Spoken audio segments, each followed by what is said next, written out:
Yan si Batorni from 200 plus kilometer. Kiki! Napakaangas. Ayan parang wala lang. Yan ang gusto ko, nakakauwi. Ayun, namamara ako pa.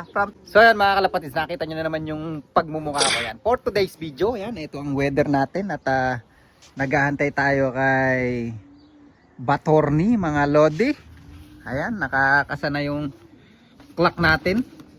Yan, si Batorni lang yung hinahantay natin mga lodi kasi hindi siya nakalipad ng 500 km. Parang ano niya na lang to.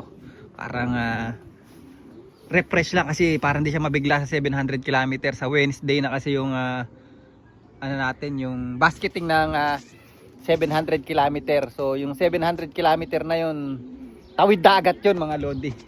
Kaya ayan, tingnan natin kung anong oras siya darating. Pero napakawalan daw yung ibon ng alas 8 ng umaga. So anong oras na ba ngayon dito? Ayan, 11:08 na mga lodi. Ayan. Parang labo ng camera natin, ayaw mag-focus. Ayan, basta 11:08 na ba tayo mag-focus. Anyway, ayun yung mga hen natin mga lodi. Si Kim Cam malungkot, ayun, nasa kanan sa baba. Nalulungkot siya mga lodi. Tinanggalan natin ng itlog. Ito naman yung 499 hen na ano natin, na consistent hen na blue bar sa kaliwa. Kaya naturuan ko na rin yung kapatid ni Kim kanino yun, nakatalong ko. Tapos yun gawa, ano yung nasa pugad na yun, ano lang natin yan, yaya lang natin. At ayan naman si Darna. Ayan, pinaglilipat ko yung mga hen dito. Kasi yung iba dyan gagawin kong yaya para makabilis, pagka nag-focus na tayo sa breeding. Pagkayari kasi nitong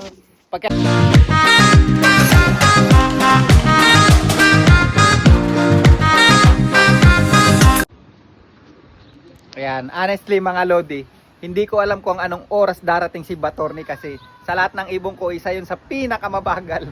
Ayan, kaya ko lang siya kinarga ngayon kasi kailangan talaga niya makalipad ng 700 km para may pondo siya kasi kung sakaling makakauwi siya 700 km and another 700 km kasi kailangan siya makalipad ng dalawang 700 km. Si Kim Cam, Jovinito, saka si Batorni, kailangan siya makalipad ng 700 km para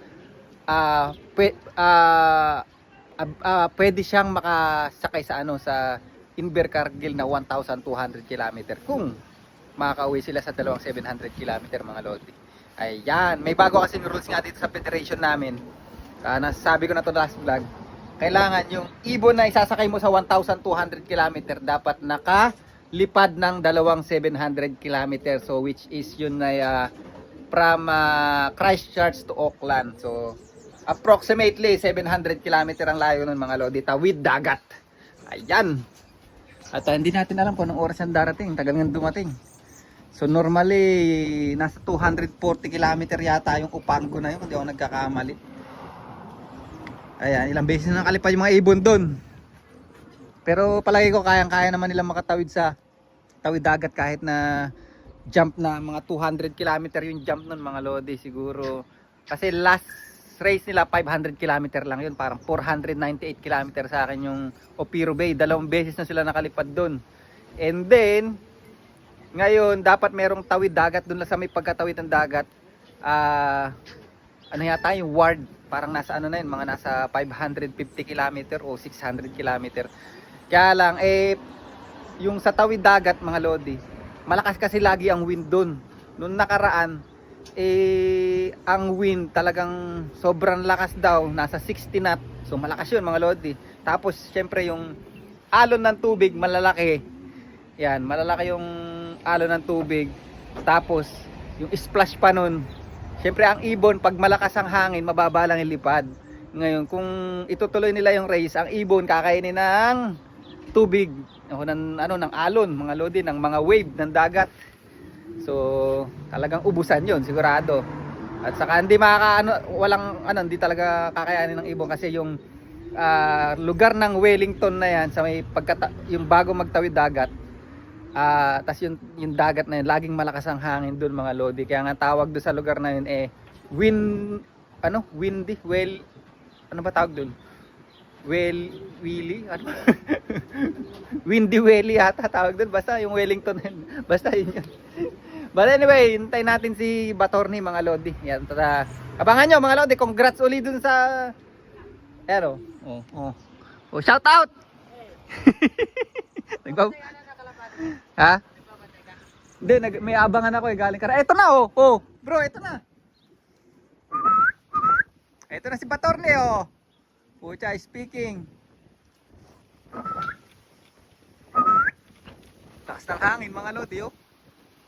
Ayan na si Batorni from 240 kilometer.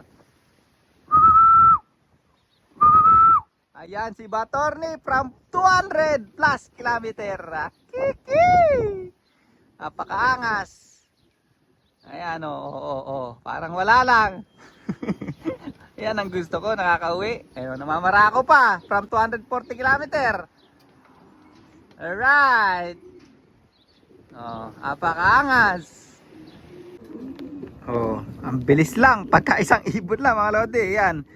Bali, 8 pinakawalan, 11:15. So 8 to 9, 9 to 10, 10 to 11. 3 hours and 15 minutes siyang lumilipad mga Lodi.